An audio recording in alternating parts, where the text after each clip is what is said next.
आज के दिन 140 साल पहले डॉक्टर रॉबर्ट कॉक ने दुनिया को बताया था कि ट्यूबरकुलोसिस की बीमारी माइकोबैक्टीरियम ट्यूबरकुलोसिस नाम के एक बैक्टीरिया से होती है, ना कि जैसा कि उस समय लोग समझते थे, ना कि वैम्पायर्स से। और इसीलिए हम 24 मार्च को मनाते हैं विश्व यक्ष्मा दिवस यानी वर्ल्ड ट्यूबरकुलोसिस डे। हेलो, नमस्कार, वेलकम, स्वागतम।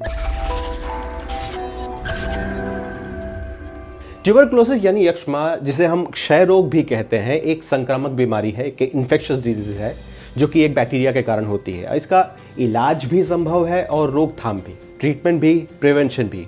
बचपन में बीसीजी के नाम से टीबी के प्रतिरोधक टीके दशकों से लग रहे हैं। भारत के नेशनल इम्यूनाइजेशन शेड्यूल का ये एक हिस्सा है। लेकिन हर टीके, हर वैक्सीन की तरह ये भी 100% असरदार नहीं होता है। खासतौर पे बड़ों पर ये उतना असरदार नहीं होता है। हालांकि आज हमारे समुदाय में टीबी से ग्रसित लोगों की संख्या कुछ दशकों पहले जैसी नहीं है, लेकिन टीबी अभी भी एलिमिनेट नहीं हुआ है। देश में ट्यूबरकुलोसिस का स्तर इस बात से ही पता चलता है कि भारत में घर घर जाकर स्क्रीनिंग के लिए मोबाइल टीबी डायग्नोसिस वैन्स चलाए गए थे 2017 में। इस एक्टिव केस फाइंडिंग से 2018 में 47,000 से ज्यादा लोग ऐसे पाए गए थे, ऐसे टीबी रोगी पाए गए थे जो अन्यथा टीबी की डायग्नोसिस और इलाज से वंचित रह जाते और खुद तो बीमार रहते ही साथ ही साथ और कई लोगों में ये बीमारी फैला सकते थे। ये और इसके जैसे कितने ही कदम उठाए गए इस लक्ष्य के साथ कि 2025 तक राष्ट्र को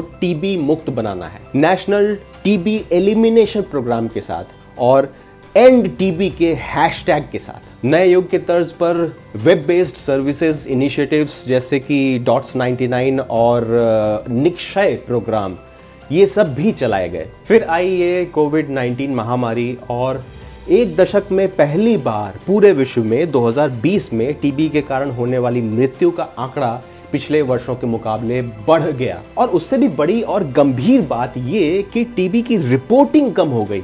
यानी वैसे लोग जो इस रोग से ग्रसित थे, लेकिन या तो उनकी जांच ठीक से नहीं हुई थी, उपचार ठीक से नहीं हुई थी, और अगर हुई भी तो उनकी गिनती नहीं हुई थी। महामारी की वजह से दुनिया भर के देशों में होने वाले ट्यूबरकुलोसिस के नियंत्रण के प्रयास, योजनाएं, उपचार, टीकाकरण वगैरह हर पक्ष में बहुत बड़ा धक्का लगा और भारत भी इस बात से अछूता नहीं रहा।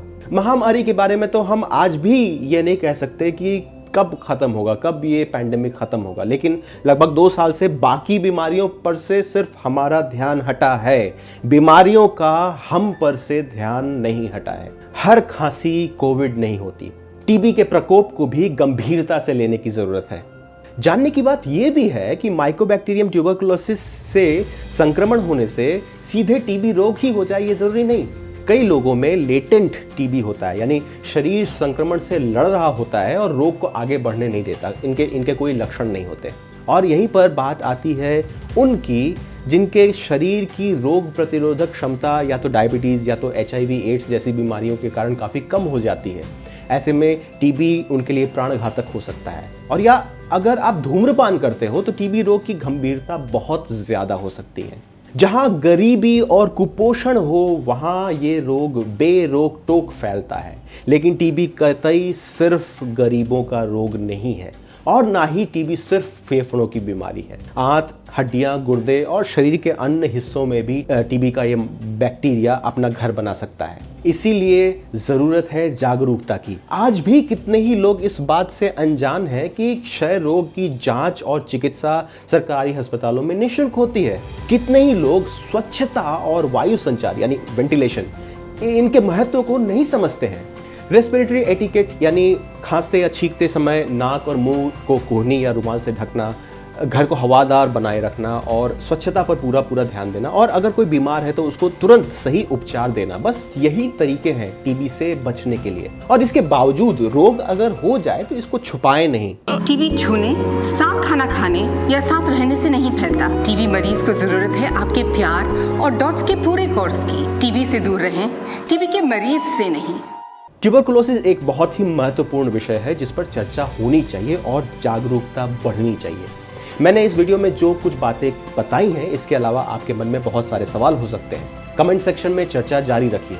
और बिना कारण के शरीर कमजोर होना, वजन घटना, हल्का हल्का बुखार शाम को रहना, या 2 हफ्ते से ज़्यादा की खांसी रहना, ऐसे किसी भी लक्षण को छुपाइए नहीं, तुरंत अपने डॉक्टर से संपर्क करिए, जांच करवाइए और उपचार लीजिए। स्वास्थ्य चर्चा के इस वीडियो को अपने दोस्तों और परिवार के साथ ज़रूर शेयर कीजिए और मेरे अगले वीडियो तक मेरे साथ बने रहने के लिए मेरे चैनल द वर्सेटाइल डॉक्टर को सब्सक्राइब ज़रूर कीजिए। आपके सवाल, आपके कमेंट्स और आपके फीडबैक का मुझे हमेशा की तरह बेसब्री से इंतजार रहेगा। आप थे डॉक्टर अभिनव अतुल के साथ और इस वीडियो के माध्यम से आपसे जुड़ने का मुझे मौका मिला, ये मेरे लिए गर्व और गौरव की बात है। It is my pride and privilege to be able to connect with you through this video. Namaskar.